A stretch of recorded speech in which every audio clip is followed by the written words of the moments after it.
अस्सलाम वालेकुम नाजरीन, मैं हूं हुरैन फातिमा और आप देख रहे हैं हिमायती न्यूज HD चैनल।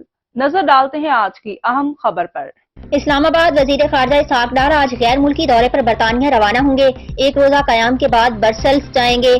तफसीलात के मुताबिक इसहाक डार बतौर वजीर खारजा आज पहले गैर मुल्की दौरे पर रवाना होंगे। वजीर खारजा इसहाक डार कल एक रोजा दौरे पर बरतानिया पहुंचेंगे। लंदन में एक रोजा कयाम के बाद ब्रसेल्स रवाना होंगे। इसहाक डार ब्रसेल्स में न्यूक्लियर सिक्योरिटी सरबराही कॉन्फ्रेंस में शिरकत करेंगे और न्यूक्लियर सिक्योरिटी समिट में पाकिस्तान की नुमाइंदगी करेंगे। गुज़िश्ता रोज वजीर खारजा इसहाक डार से अमरीकी सफीर डोनाल्ड ब्लोम की मुलाकात हुई, जिसमें इक्तसादी इस्लाहात के लिए अमरीकी हिमायत समेत दो तरफा अमूर पर तबादला ख्याल किया गया। अब तक के लिए इतना ही। मज़ीद खबरों और अपडेट से बाखबर रहने के लिए देखते रहें हिमायती न्यूज HD चैनल।